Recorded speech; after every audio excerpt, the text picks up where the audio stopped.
नमस्कार सभी को। मैं आर के मिश्रा इंजीनियर अड्डा पे स्वागत करता हूं। जैसा पता है आपको, राजस्थान मोटर व्हीकल्स में 197 वैकेंसीज आए हैं इंस्पेक्टर पोस्ट के लिए। तो उसमें आज हम इस वीडियो में डिस्कशन करेंगे एलिजिबिलिटी क्राइटेरिया की।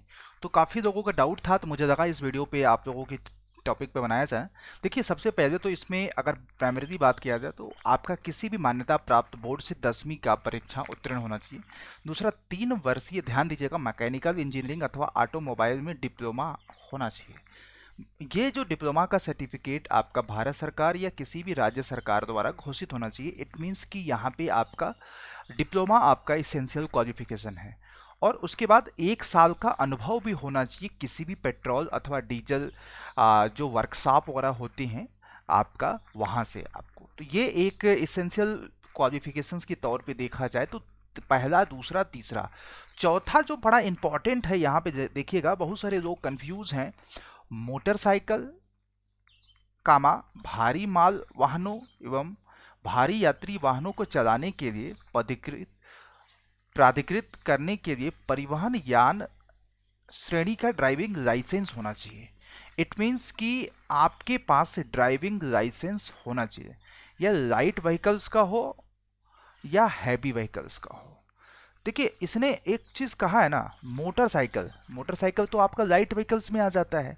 भारी माल वाहन, इट मीन्स कि आपको सिंपली, अगर मैं आपको बोलूं तो इस नोटिफिकेशंस में आपके पास फोर्थ पॉइंट से अगर हैवी ड्राइविंग लाइसेंस है तो अच्छी बात है। जैसे कार वगैरह चलाने का है, मोटरसाइकिल चलाने का है, तो वो आपको चलेगा। कोई एक तो रहना ही चाहिए। दूसरा, आपको हिंदी और संस्कृति का व्यवहारिक ज्ञान होना चाहिए। ये तो देखिए योग्यता से संबंधित है। तो डिप्लोमा मैकेनिकल अथवा ऑटोमोबाइल में, दूसरा 1 साल का एक्सपीरियंस, तीसरा आपका ड्राइविंग लाइसेंस होना चाहिए। ड्राइविंग लाइसेंस अगर हैवी है, लाइट है, दोनों चल जाएगा। मैं आपको बताऊं, अब मुझे ये क्लियर नहीं है, मैं आपको ये भी कमिट नहीं करूंगा। अब आप बताइए, आप लोग प्रिपरेशंस करने वाले एस्पिरेंट्स हैं, आपके पास हैवी ड्राइविंग लाइसेंस का सर्टिफिकेट अगर नहीं है तो आप कैसे कर पाओगे? तो आप, अगर नहीं है तो आप बनवा लो, अगर नहीं भी है तो लाइट का है तो भी काम चल जाएगा।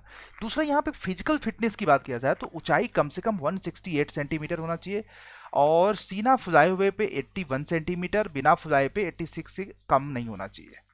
और फिर यहाँ पे पहाड़ी क्षेत्रों के लिए, जनजातियों के लिए 160 सेंटीमीटर से कम नहीं होना चाहिए। बाकी ये आपको देखिए, ये सारी चीज़ें यहाँ पे दी हुई है। महिलाओं के लिए इतना और इतना किलोग्राम से वजन कम नहीं होना चाहिए। तो बेसिकली एलिजिबिलिटी क्राइटेरिया में आपका यही हो गया। और 18 साल मिनिमम होना चाहिए, 40 साल मैक्सिमम होना चाहिए। और बाकी आपको अपनी कैटेगरी के हिसाब से यहाँ पे इन्होंने छूट वगैरह भी दिया हुआ है कि इस कैटेगरी के लोगों को इतने का छूट मिलेगा, इतने साल का छूट मिलेगा। जैसे मैं अगर बात करूं, अनुसूचित जनजाति के लिए, अन्य पिछड़ा वर्ग के लिए 5 साल की छूट दी जाएगी। इसका मतलब 45 साल भी होगा तो भी काम चल जाएगा। फिर उसके बाद एसटी एससी के वगैरह के लिए 10 साल की छूट दी जाएगी। महिलाओं के लिए, अगर विशेष, अगर आर्थिक रूप से कमजोर हैं तो उसको 10 साल, 50 साल तक। आप सोचिए, काफ़ी मतलब कि एज वगैरह तो ठीक है, आप लोग पढ़ लोगे, आपके अपने रिस्पेक्टेड कैटेगरी के हिसाब से इन्होंने स्पष्ट कर रखा है कि हम इतनी छूट देंगे। लेकिन मिनिमम जो है हमारा 18 साल तो होना ही चाहिए आपका, और अधिकतम आपका 40 साल होना चाहिए। तो ये एक बेसिक मतलब कि एलिजिबिलिटी क्राइटेरिया है। तो उम्मीद करते हैं आपको चीज़ें समझ में आ गई होगी। इनफैक्ट मैं आपको बताऊं, इसमें एक चीज़, डिप्लोमा या तो आपने मैकेनिकल से किया या तो ऑटोमोबाइल से किया। दूसरा, आपकी डिग्री कंप्लीट होनी चाहिए। तीसरा, आपके पास ड्राइविंग लाइसेंस होना चाहिए, हैवी मोटर व्हीकल्स का या लाइट मोटर व्हीकल्स का। चौथा, आपके पास मतलब कि ये भी ध्यान देना है कि 1 साल का एक्सपीरियंस होना चाहिए। अब एक सवाल आता है कि बीटेक एस्पिरेंट्स एलिजिबल हैं कि नहीं। तो देखिए, इसमें इन्होंने कहा है डिप्लोमा, आप पढ़ोगे नोटिफिकेशन में इन्होंने कहा है डिप्लोमा, इट मीन्स डिप्लोमा के लोग एलिजिबल हैं। नेक्स्ट पॉइंट की अगर हम बात करें तो यहाँ पे फिजिकल फिटनेस पास करना भी बहुत अनिवार्य है, मैं आपको बताऊं। और फिर एज क्राइटेरिया बता दिया। बाकी अगर आपको प्रिपरेशन से संबंधित किसी भी तरह के हेल्प चाहिए, और सिलेबस पे हम एक फर्दर वीडियो बनाएंगे, क्या एग्जाम पैटर्न रहेगा, क्या सिलेबस रहेगा, वो सारी बातें हम आपको बताएंगे। Thank you. आज का वीडियो बस एलिजिबिलिटी क्राइटेरिया पे था। इन केस आपको कोई डाउट हो आप लोग वीडियोस के नीचे कमेंट सेक्शन में बताइए।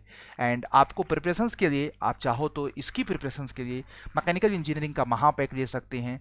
महापैक में आपको सारी चीज़ें इंक्लूड हो जाएगा। इसका बैच बहुत जल्दी आप लोगों के लिए टेक्निकल और नॉन टेक्निकल का डेडिकेटेड आ जाएगा। आप उसकी प्रिपरेशंस मैकेनिकल के महापैक में वो बैच इंसर्ट कर दिया जाएगा।